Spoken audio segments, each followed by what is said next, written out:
News plus ചോദിക്കുന്നു, സഖാക്കൾ ഒറ്റിയോ ദിവ്യയെ?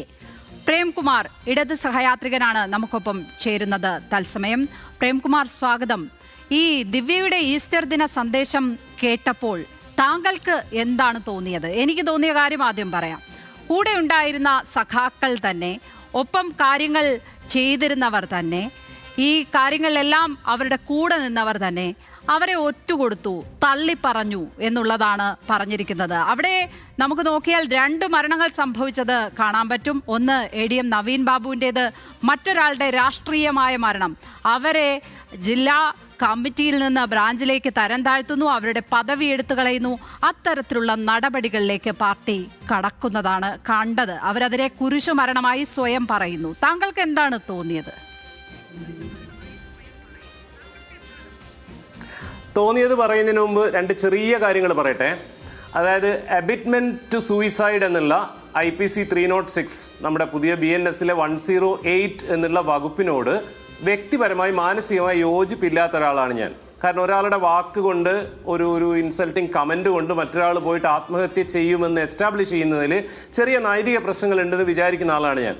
രണ്ടാമത്തത്, ADM നവീൻ ബാബുവിനോട് എന്തെങ്കിലും തരത്തിലുള്ള വിദ്വേഷം PP ദിവ്യയ്ക്ക് ഉണ്ടായിരുന്നില്ല എന്നും വിശ്വസിക്കുന്ന ആളാണ് ഞാൻ. ആ 2 കാര്യങ്ങൾ ആദ്യം പറഞ്ഞിട്ട് നിങ്ങൾ ചോദിച്ചതിനെ പറ്റി പറയാം. നിങ്ങൾ ചോദിച്ച കൃത്യമായ ചോദ്യത്തെ പറ്റി പറയുകയാണെങ്കിൽ, അന്ന് ADM നവീൻ ബാബുവിൻ്റെ യാത്രയയപ്പ് വേളയിൽ PP ദിവ്യ എങ്ങനെയാണോ താൻ പറയുന്ന കാര്യത്തിൻ്റെ ഫലം അത് ഇൻ്റർപ്രറ്റ് ചെയ്യപ്പെടുന്നത് എങ്ങനെയാവുമെന്ന് ആലോചിക്കാതെ പറഞ്ഞു പോയത്, അതിനേക്കാൾ ഗൗരവമായിട്ടുള്ള ഒരു സ്റ്റേറ്റ്മെൻ്റ് ആണ് അന്ന് ഇവർ നടത്തിയെന്നാണ് ഞാൻ മനസ്സിലാക്കുന്നത്. കാരണം ആ പ്രസംഗത്തിന് ശേഷം ADM നവീൻ ബാബുവിൻ്റെ ആത്മഹത്യക്ക് ശേഷം 2 തരത്തിലുള്ള നടപടികളാണ് PP ദിവ്യക്കെതിരെ ഉണ്ടായിട്ടുള്ളത്. ഒന്ന്, അവർ റെപ്രസെന്റ് ചെയ്യുന്ന പാർട്ടിയിൽ നിന്നാണ് ജില്ലാ കമ്മിറ്റിയിൽ നിന്ന് തരം താഴ്ത്തുന്നു, ജില്ലാ പഞ്ചായത്ത് പ്രസിഡന്റ് സ്ഥാനത്ത് നിന്ന് അവർ രാജിവെക്കുന്നു. രണ്ടാമത്, സ്റ്റേറ്റിന്റെ ഭാഗത്ത് നിന്നുണ്ടായിട്ടുള്ള നിയമ നടപടികളാണ്. മൂന്നാമത്തത്, ഞാൻ വിചാരിക്കുന്ന ഏറ്റവും ഭീകരമായിട്ടുള്ളത് മാധ്യമങ്ങളുടെയും പ്രതിപക്ഷത്തിന്റെയും ഭാഗത്ത് നിന്നുള്ള അറ്റാക്കാണ്. മാധ്യമങ്ങളും പ്രതിപക്ഷങ്ങളും എന്തായിരുന്നാലും അവരുടെ കൂടെ നടന്നവരോ യൂദാസോ ആവാൻ വഴിയില്ല. പിന്നെ സ്റ്റേറ്റ് പോലീസിന്റെ പ്രവൃത്തി എന്നുള്ളത് എന്തായിരുന്നാലും CRPCയോ കോടതി നിയമമൊക്കെ അനുസരിച്ച് നടക്കുന്ന ഒരു സംഗതിയാണ്. അവരുടെ കൂടെ അത്താഴം കഴിച്ചവരല്ല പോലീസുകാർ. അപ്പോൾ പിന്നെ ഇന്ന് പറഞ്ഞ സ്റ്റേറ്റ്മെന്റ് കൃത്യമായും ഫോക്കസ് ചെയ്യുന്നത് അവർക്കെതിരെ പാർട്ടി തലത്തിൽ നടപടിയെടുത്ത പാർട്ടി മിഷണറി ആവാനേ വഴിയുള്ളൂ. ഈ പറഞ്ഞത് അവർക്കെതിരെ ഉണ്ടായ നടപടിയെ പറ്റി ആണെങ്കിൽ, ഇനി അതൊന്നുമല്ല ഞാൻ വെറുതെ യേശുവിനെ പറ്റി പറഞ്ഞതാണെന്ന് അവർ പറയുകയാണെങ്കിൽ നമുക്കത് വിശ്വസിച്ചേ മതിയാവുള്ളൂ. അന്നത്തെ വർത്തമാനത്തിൽ അവർക്ക് പറ്റിയിട്ടുള്ളത് ഒരു അബദ്ധം എന്താണെന്ന് വെച്ചാൽ, ഇപ്പം വാദത്തിന് വേണ്ടി നമുക്ക് സമ്മതിക്കാം, ADM നവീൻ ബാബു കൈക്കൂലി വാങ്ങി എന്ന് തന്നെ വിചാരിക്കാം, അവരത് അറിഞ്ഞു എന്നും വിചാരിക്കാം. അങ്ങനെയാണെങ്കിൽ അവർ ചെയ്യേണ്ടിയിരുന്ന കാര്യത്തിൽ അവർക്ക് പറ്റിയ അബദ്ധത്തിന്റെ പേരിലാണ് പാർട്ടി അവർക്കെതിരെ നടപടിയെടുത്തെന്നാണ് ഞാൻ വിചാരിക്കുന്നത്. അവർ സ്വാഭാവികമായിട്ട് പാർട്ടി ഉന്നത നേതാക്കളെയാണ് അറിയിക്കേണ്ടത്. കാരണം അപ്പുറത്തുള്ളത് ഒരു അഡീഷണൽ ഡിസ്ട്രിക്ട് മജിസ്ട്രേറ്റ് ആണ്, ഇടതുപക്ഷ യൂണിയന്റെ നേതാവാണ്, അതുവരെ ഒരു ആരോപണവും കേൾക്കാത്ത ആളാണ്. ആ തരത്തിൽ അറിയിക്കുകയാണ് ചെയ്യേണ്ടത്. ഇനി ജില്ലാ പഞ്ചായത്ത് പ്രസിഡന്റ് എന്നുള്ള ഒരു പൊസിഷനിൽ ഇരിക്കുന്ന ഒരാളാണെങ്കിൽ അവരതിനെ നിയമപരമായിട്ടാണ്, സിസ്റ്റമാറ്റിക് ആയിട്ടാണ് നേരിടേണ്ടത്. സിസ്റ്റത്തിന് റിലേ ചെയ്തുകൊണ്ടാണ്. ADM എന്ന് പറയുന്നത് കളക്ടറുടെ കീഴിലുള്ള ഉദ്യോഗസ്ഥനാണ്, ജില്ലാ പഞ്ചായത്ത് പ്രസിഡന്റ് കീഴിലുള്ള ഉദ്യോഗസ്ഥനല്ല. സത്യത്തിൽ നേരിട്ട് അവർക്ക് അതിൽ ഇടപെടാനുള്ള റൈറ്റ് ഇല്ല. ജില്ലാ പഞ്ചായത്ത് സെക്രട്ടറി കൈക്കൂലി വാങ്ങിയെന്നാണെങ്കിൽ അതിൽ അവർക്ക് വിശദീകരണം ചോദിക്കാം. ADM-നോട് വിശദീകരണം ചോദിക്കാനുള്ള ലീഗൽ പവർ ഒരു ജില്ലാ പഞ്ചായത്ത് പ്രസിഡന്റിന് ഇല്ല.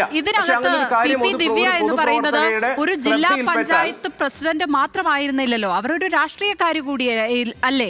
രാഷ്ട്രീയക്കാർ എപ്പോഴും ഇങ്ങനെ വളയത്തിൽ കൂടിയേ ചാടാവൂ എന്ന് നമുക്ക് ശഠിക്കാൻ പറ്റില്ല. നമുക്ക് മുന്നിലുള്ള ഉദാഹരണങ്ങൾ അങ്ങനെയല്ല.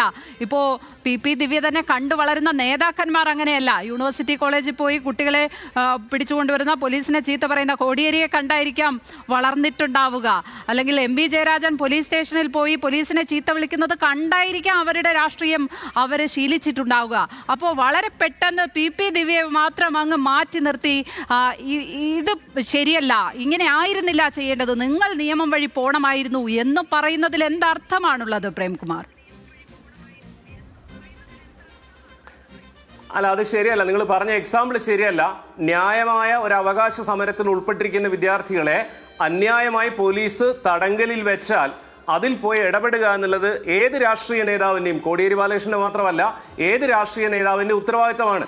അതിൽ ആത്യന്തികമായ ഒരു ധാർമ്മികത ഉണ്ടാവണം, ആത്യന്തികമായ ഒരു ശരി ഉണ്ടാവണം.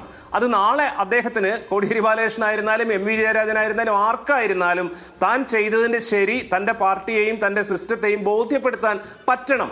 ഇവിടെ അത് പറ്റിയിട്ടില്ല എന്നുള്ളത് കൊണ്ടാണല്ലോ.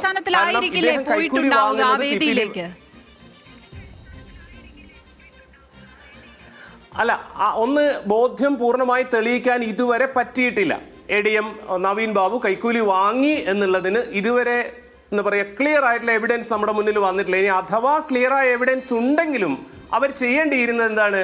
ആ യാത്രയാപ്പ് സമ്മേളനത്തിൽ ക്ഷണിക്കപ്പെടാത്തതെന്നുള്ള വേറെ കാര്യം. അവിടെ പോയിട്ട് ഈ മനുഷ്യൻ ഇൻസൾട്ട് ആവുന്ന രീതിയിൽ സംസാരിക്കുകയല്ല ഒരു ഉത്തരവാദപ്പെട്ട രാഷ്ട്രീയ പ്രവർത്തകയോ ജില്ലാ പഞ്ചായത്ത് പ്രസിഡന്റോ ചെയ്യേണ്ടിയിരുന്നത്. ആ അപാകമാണ് അവർക്ക് പറ്റിയിട്ടുള്ളത്. ഒരുപക്ഷെ നവീൻ ബാബുവിനെ പോലെ സത്യസന്ധനായ ഇടതുപക്ഷക്കാരനായ ഒരാൾ കൈക്കൂലി വാങ്ങിയെന്ന് കേട്ടപ്പം അവർക്ക് പെട്ടെന്നുണ്ടായ ധാർമ്മിക രോഷമായിരിക്കാം.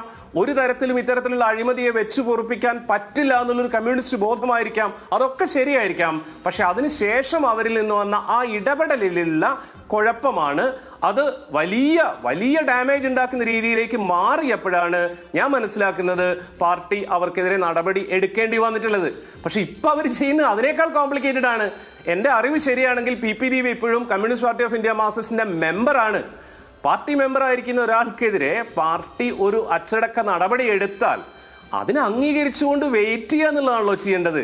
ഇത്തരത്തിലുള്ള പാരലൽ നെറേഷനിലൂടെ അതിനെ ക്വസ്റ്റ്യൻ ചെയ്യുകയും അവർ തന്നെ മെമ്പറായിരിക്കുന്ന പാർട്ടിയെ ഒന്നുകൂടെ കോംപ്ലിക്കേഷനിലാക്കുകയും ചെയ്യുക എന്നുള്ളത് ഒരു ശരിയായ, ഞാൻ പാർട്ടി മെമ്പർ ഒന്നുമല്ല, ഇത്രയും സീനിയറായ ഒരു പാർട്ടി മെമ്പറായുള്ള ഒരാൾക്ക് ചേർന്നതാണോ എന്നുള്ളത് അവർ തന്നെയാണ് ആലോചിക്കേണ്ടത്. തീർച്ചയായും അവിടെ CPIയുടെ സർവീസ് സംഘടനയുമായി ബന്ധപ്പെട്ട് CPI പുലർത്തിയ ഒരു സമീപനം ഉണ്ടായിരുന്നു. വളരെ കൃത്യമായി ADM നവീൻ ബാബുവിനൊപ്പം അവർ നിൽക്കുന്നത് നമ്മൾ കണ്ടതാണ്. ഇതിനകത്ത് പത്തനംതിട്ട ജില്ലാ കമ്മിറ്റി സ്വീകരിച്ച നിലപാട് അതുമൊക്കെ ഒരുപക്ഷെ അവർക്ക് ഹേർട്ടായി കാണും എന്നാണ് എനിക്ക് ഈ വീഡിയോ കാണുമ്പോൾ തോന്നുന്നത്. അത് അവർക്ക് അത്ര പെട്ടെന്ന് പറഞ്ഞൊഴിയാൻ പറ്റുമോ എന്നുള്ളതാണ്. ഇതൊരു വെറും ഈസ്റ്റർ ദിന സന്ദേശം എന്ന് പറഞ്ഞിട്ട്. അല്ല, കണ്ണൂരിലെ പാർട്ടി സെക്രട്ടറി MV ജയരാജനാണ് ഈ സംഭവത്തെ പറ്റി അന്ന് ആദ്യമായി ഏറ്റവും ഉത്തരവാദിത്തോടെ പ്രതികരിച്ചിട്ടുള്ളത്. PP ദിവ്യയുടെ ആ ഇടപെടലിൽ എന്താ പറയുക അപാകമുണ്ട് എന്ന്. അതിനുശേഷമാണ് സ്വാഭാവികമായിട്ടും നവീൻ ബാബുവിന്റെ കുടുംബം പത്തനംതിട്ടക്കാരാണ്, അവർ പാർട്ടി ബന്ധമുള്ളവരാണ്, അദ്ദേഹം ഒരു വളരെ സത്യസന്ധമായിട്ടുള്ള ട്രാക്ക് റെക്കോർഡുള്ള എന്ന് പറഞ്ഞാൽ അന്ന് അയാൾ കൈക്കൂലി വാങ്ങിയിട്ടില്ല എന്ന് നമുക്കറിയില്ല. വളരെ നല്ല ട്രാക്ക് റെക്കോർഡുള്ള ഒരാളാണ്. ആത്മഹത്യ ചെയ്യുന്നു, വളരെ വേദനാജനകമാണ്. പ്ലസ് മീഡിയയുടെ ഹൈപ്പാണ്. അപ്പം ഇലക്ഷൻ വരാൻ പോവാണ്, പാലക്കാട് ബൈ ഇലക്ഷൻ വരാൻ പോവാണ്. സ്വാഭാവികമായിട്ടും പത്തനംതിട്ട ജില്ലാ കമ്മിറ്റി വളരെ വളരെ സ്ട്രോങ് ആയൊരു നിലപാട് സ്വീകരിക്കുന്നു. അങ്ങനെയൊക്കെയുള്ള ഘട്ടവും കൂടി ആയിരിക്കാം. പക്ഷേ PP ദിവ്യയുടെ നിലപാടിൽ ഞാൻ മുമ്പ് മാതൃഭൂമി ന്യൂസിലെ ചർച്ചയിലും പറഞ്ഞിരുന്നു, എന്നെയൊക്കെ വല്ലാതെ ഷോക്ക് ചെയ്യിക്കുന്നത്, ഇപ്പോഴും കൺസേൺ ചെയ്യിക്കുന്നത്, ഇപ്പൊ ഞാനാവട്ടെ ലക്ഷ്മി ആവട്ടെ, നമ്മൾ 100% ശരിയെന്ന് ബോധ്യമുള്ള ഒരു കാര്യം പറയുന്നു. അതിൻ്റെ പേരിൽ ഒരു മനുഷ്യന്, ഒരു കുടുംബത്തിന് ഒരിക്കലും പരിഹരിക്കാൻ പറ്റാത്തൊരു നഷ്ടമുണ്ടാവുന്നു. ഒരാൾ മരിക്കുന്നു, ആത്മഹത്യ ചെയ്യുന്നു. അതിൻ്റെ പേരിൽ ഒരു ചെറിയൊരു റിഗ്രറ്റ് ഉണ്ടാവില്ലേ? ആ ആളിനോടൊരു കമ്പാഷൻ ഉണ്ടാവില്ലേ? അദ്ദേഹത്തിൻ്റെ ഫാമിലിയോടൊരു കമ്പാഷൻ ഉണ്ടാവില്ലേ? ഒരു എംപതി ഉണ്ടാവില്ലേ? അത് ലക്ഷ്മി പറയുന്ന ഏത് രാഷ്ട്രീയ പ്രവർത്തകനും ഉണ്ടാവേണ്ട ഒരു കാര്യമല്ലേ? നിങ്ങൾ ചെയ്യുന്ന 100% ശരിയായിരിക്കാമെന്ന്. എപ്പോഴും ഇതിനുശേഷമുള്ള PP ദിവ്യയുടെ പ്രതികരണങ്ങൾ കേൾക്കുമ്പോൾ അതിനോട് ഞാൻ യോജിക്കുന്നുണ്ട് പ്രേംകുമാർ. ആ എംപതി ഇല്ലായ്മ അവരിലുണ്ട്. അവർക്ക് സംഭവിച്ച രാഷ്ട്രീയമായ തിരിച്ചടിയെ മാത്രമാണ് ഇപ്പോഴും അവർ വലിയ കാര്യമായി അവിടെ പറയുന്നത്. അപ്പോഴും ഇങ്ങനെ ഒരു എംപതി ഇല്ലാത്ത നേതാക്കന്മാരായി വളർത്തിക്കൊണ്ടുവന്ന അവിടുത്തെ ഒരു സിസ്റ്റം ഉണ്ട് കണ്ണൂരിലെ CPMന്റെ. അതുകൂടി നമ്മൾ എടുത്തു പറയേണ്ടി വരും. അവിടെ വധക്കേസ് പ്രതികൾക്ക് കൃത്യമായ കവചമൊരുക്കുന്നുണ്ട്. അവിടെയാണ് ദിവ്യയെ തള്ളി പറയുന്നത് എന്നിടത്താണ് പ്രശ്നം. ഒരു വനിതാ നേതാവ് എന്നതുകൂടി അവിടെ നമ്മൾ എടുത്തു പറയും. അപ്പോൾ അവർ ചെയ്ത തെറ്റ് എന്ത്, അപ്പുറത്ത് വശത്ത് ചെയ്യുന്ന തെറ്റെന്ത് എന്നുള്ളത്, ആളുകളുടെ ജീവൻ എടുക്കുന്നതിൽ അവിടെ രാഷ്ട്രീയ പാർട്ടികൾക്ക് ഒരു വിവേചനവും ഇല്ല. അവിടെ ഒരു എമ്പതിയും ഇല്ല അവിടെ ആളുകൾക്ക്. അല്ല, ലക്ഷ്മിയുടെ ചില വളരെ എന്താ പറയുക വളരെ സ്പെസിഫിക് ആയ രാഷ്ട്രീയ ആർഗ്യുമെന്റ്സ് കൂടെ ഇതിൻ്റെ അകത്ത് ബ്ലെൻഡ് ചെയ്യുന്നുണ്ട്. ഒന്നെന്താണെന്ന് വെച്ചാൽ കണ്ണൂരല്ല എവിടെയായിരുന്നാലും സംഘടനകൾ, അത് കോൺഗ്രസ് ആയിരുന്നാലും BJP ആയാലും എന്താ പറയുക CPM ആയിരുന്നാലും പലപ്പോഴും കായിക സംഘർഷങ്ങളിലേക്ക് പോകും. അത് ആ ഘട്ടത്തിൽ നിന്ന് ഒരു പാർട്ടിക്ക് ഒളിച്ചു പോകാനൊന്നും പറ്റില്ല. കഴിഞ്ഞ 10 കൊല്ലമായി നമുക്ക് വളരെ കൃത്യമായിട്ട് അറിയാം കേരളത്തിൽ CPIM തിരിച്ചടികൾ പോലും ചെയ്യുന്നില്ല. എന്നാലും നിങ്ങൾ മീഡിയ CPM കൊല്ലുന്ന പാർട്ടി എന്ന് പറഞ്ഞുകൊണ്ടിരിക്കുകയാണ്. അങ്ങനെ ന്യായീകരിക്കുകയുമല്ല ചെയ്യുന്നത്. ഏറ്റവും അവസാനം കൃപേഷിന്റെയും ശരത്ലാലിന്റെയും കേസിൽ നമ്മൾ കണ്ടിട്ടുള്ളതാണ് സഖാവ് എം സ്വരാജ് എന്തായിരുന്നു പറഞ്ഞത്, ശിരസ് നമിച്ച് ഞങ്ങൾ മാപ്പ് പറയുന്നു എന്ന് പറഞ്ഞിട്ടുള്ളത്. ഇനി അങ്ങനെ ഒരു നിലപാട് സ്വീകരിക്കേണ്ടത് അത് ശരിയുമല്ല. പി ദിവ്യയുടെ കേസിൽ ഈ ചെയ്തു പോയത് അബദ്ധമായിരുന്നു എന്ന് പറയാൻ തന്നെയാണ് പാർട്ടി ചെയ്തിട്ടുള്ളത്. പക്ഷേ അതിൻ്റെ കൂടെ കാണിക്കേണ്ടിയിരുന്ന ഒരു സഹാനുഭൂതിയുണ്ട്. താൻ അറിഞ്ഞോ അറിയാതെയോ തൻ്റെ ചെയ്തി കൊണ്ട് ഒരു കുടുംബത്തിന് നഷ്ടപ്പെട്ട കാര്യത്തെ പറ്റിയിട്ട് ഒരു പൊളിറ്റിക്കൽ ലീഡർ, ഒരു സാമൂഹ്യ പ്രവർത്തക എന്നുള്ള രീതിയിൽ അവർ കാണിക്കേണ്ടിയിരുന്ന, അന്ന് നവീൻ ബാബുവിന്റെ വിലാപയാത്രയെ പത്തനംതിട്ട വരെ അനുഗമിച്ച MV ജയരാജന്റെ മുഖത്ത് നമ്മൾ കണ്ടിരുന്ന ഒരു സങ്കടം ഉണ്ടായിരുന്നു. അതുപോലെ അവർ കാണിക്കുന്നില്ല എന്നുള്ളത് എനിക്കൊക്കെ വളരെ സർപ്രൈസിങ് ആയിട്ടുള്ള ഒരു സംഗതിയാണ്. പിന്നെ ഒന്ന് ലക്ഷ്മി പാർവതി പറഞ്ഞത് ശരിയാണ്, അത് ഇല്ലാതായിരിക്കുന്നത് അവരെ ഇത്രയും കാലം വളർത്തിയ പാർട്ടിയുടെ ഒരു ലിമിറ്റേഷൻ അല്ലേ എന്ന്. ആ ഒരു ലിമിറ്റേഷൻ ആയിട്ട് തന്നെ പാർട്ടി കാണേണ്ടതുണ്ടെന്ന് ഞാൻ വിചാരിക്കുന്നത്. കാരണം വെറും സിസ്റ്റമാറ്റിക് ആയിട്ട് മാത്രം ആലോചിക്കുകയും ഈ മനുഷ്യരോടുള്ള സഹാനുഭൂതി, സ്നേഹം എന്നുള്ള മറ്റു മനുഷ്യരോടുള്ള സഹാനുഭൂതി എന്നുള്ള ഉത്തരവാദിത്വം എന്നുള്ളതിൽ നിന്ന് തുടങ്ങുന്നതാണ് രാഷ്ട്രീയ കമ്മിറ്റ്മെന്റ്. അത് മാർക്സിസമായിരുന്നാലും എന്താ പറയുക, ഗാന്ധിസമായിരുന്നാലും എന്തായിരുന്നാലും ആ ഒരു എസെൻഷ്യൽ ഗുഡ്നെസ് ഇല്ലാതെ നിങ്ങൾ വെറും തിയറി മാത്രം പിടിച്ചുകൊണ്ടിരുന്നാൽ ആളുകൾ നിങ്ങളെ അംഗീകരിക്കില്ല. ഇതിനുശേഷം വരുന്ന അവരുടെ എല്ലാ കമന്റിലും അവരെ പറ്റി മാത്രമാണ് ആലോചിക്കുന്നതും പറയുന്നതും. അപ്പൊ പിന്നെയും ആ എന്തോ ഒരു റെസ്പോൺസിബിലിറ്റി മിസ് ചെയ്യുന്നത് പോലെയാണ്. പിന്നെ സ്വയം യേശുവിനോടൊക്കെ എന്താ പറയുക കമ്പയർ ചെയ്യാന്നൊക്കെ പറയുന്നത് അങ്ങനെ ആണെങ്കിൽ അസാധ്യമായ വർത്തമാനമാണത്. അപ്പോൾ വലിയൊരു ചോദ്യത്തിന് മറുപടി പറയേണ്ടി വരും. യൂദാസ് ആരാണ്, ജൂതന്മാരാരാണെന്ന് മറുപടി പറയേണ്ടി വരും അവര്. ആ അർത്ഥത്തിൽ അവർ പാർട്ടിയെ പിന്നെയും പ്രതിരോധത്തിലാക്കുക ചെയ്യുന്നതെന്ന് എനിക്ക് തോന്നുന്നത്.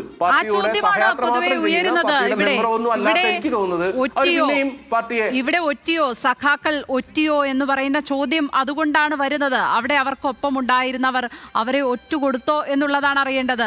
അവരുടെ വാക്കുകളിൽ നിന്ന് ഇതിൽ അവർ മാത്രമല്ല പങ്കാളി, ഇതിനകത്ത് കുറ്റക്കാരി എന്ന മട്ടിൽ ആണ് തോന്നുന്നത്. ഇപ്പോ ഈ കുറ്റപത്രം സമർപ്പിക്കപ്പെട്ടിരിക്കുന്നതിൽ അവർ മാത്രമാണല്ലോ ഏക പ്രതിയായിട്ടുള്ളത്. അപ്പോൾ വേറെ ആളുകൾക്കും പങ്കുണ്ട് എന്ന തരത്തിലുള്ള ഒരു ധ്വനിയുണ്ട് അതിൽ. അല്ല, അങ്ങനെ അത് അങ്ങനെയാണെങ്കിൽ അവർ ചെയ്ത ക്രൈമാണെന്ന് അവർ അംഗീകരിക്കുന്നുണ്ട്. നമ്മൾ ഈ ഒറ്റ എന്ന് പറയുന്നത് എപ്പോഴാണ്, നിങ്ങൾ ഒരു ശരിയല്ലാത്ത കാര്യം ചെയ്യുന്നു, അതിന്റെ വിവരം വേറൊരാൾക്ക് അറിയിച്ചു കൊടുക്കുമ്പോഴാണല്ലോ ഒറ്റ എന്ന് പറയുന്നത്. നിങ്ങൾ മയക്കുമരുന്ന് ഡീൽ ചെയ്യാണ്, ട്രാൻസാക്ട് ചെയ്യാണ്, ആ വിവരം വേറൊരാൾക്ക് പറഞ്ഞു കൊടുക്കുക ഒരാൾ, അതിനെയാണ് ഒറ്റ എന്ന് പറയുക. ഒറ്റ എന്നുള്ളത് അവരെ ഡിഫെൻസീവ് ആക്കുന്ന വർത്തമാനമാണ്. ഇനി അഥവാ ആ ക്രിമിനൽ ആക്ടിവിറ്റിയിൽ ആരെങ്കിലും ഇൻവോൾവ് ആയിട്ടുണ്ടെങ്കിൽ അതുകൂടെ അവർ പറയണമെന്നേ. ഇതിപ്പോൾ മുഴുവൻ ആളുകളെ അവർ കണ്ണൂരിലെ പാർട്ടിയുടെ അല്ലെങ്കിൽ കേരളത്തിലെ പാർട്ടിയുടെ മുഴുവൻ ആളുകളെയും അവർ സംശയത്തിന് നിഴൽ നിർത്തുകയാണ് ചെയ്യുന്നത്. അന്ന് മുഖ്യമന്ത്രിയുടെ ഓഫീസിനെ അവർ ഡിഫൻസിലാക്കിയിട്ടുണ്ടായിരുന്നു. അവിടേക്ക് പരാതി അയച്ചു എന്ന് പറഞ്ഞിട്ട്, പിന്നെ വാട്സപ്പിലാണ് അയച്ചതെന്ന് പറഞ്ഞു, ഫോൺ വിളിച്ച് പറഞ്ഞാണെന്ന് പറഞ്ഞു, അയച്ചതാണെന്ന് പറഞ്ഞു. ഇന്നേ വരെ CMO ക്ലാരിഫൈ ചെയ്തിട്ടില്ല ഇങ്ങനെ ഒരു പരാതി കിട്ടിയിട്ടില്ല എന്ന് പറഞ്ഞിട്ടില്ല. പക്ഷേ സാധാരണഗതിയിൽ CMOയിലേക്ക് ഒരു പരാതി കൊടുത്താൽ നിങ്ങൾക്ക് എൻ്റെ ഒരു ഡോക്കറ്റ് നമ്പർ ഉണ്ടാവും തെളിയിക്കാൻ. അതുപോലും ആ പരാതി എന്താ പറയുക, പമ്പിന് അപ്ലൈ ചെയ്ത ആള് പബ്ലിക് ഡൊമൈനിൽ വെക്കാൻ പറ്റിയിട്ടുണ്ടായിരുന്നില്ല. അപ്പം ആ വിവരം കിട്ടിയത് മുതൽ പി ദിവ്യ ഇന്നത്തെ ഈ വീഡിയോയിൽ വരെ ചെയ്യുന്നതെല്ലാം സെൽഫ് ഡിഫെൻസീവ് ആയിട്ടുള്ള സാധനങ്ങളാണ്. അവരെ പിന്നെയും പ്രതിരോധത്തിലാക്കുന്നതാണ്. അവരെ മാത്രമല്ല പാർട്ടിയെയും കൂടെ പ്രതിരോധത്തിലാക്കുന്നതാണെന്നാണ് എനിക്ക് തോന്നുന്നത്.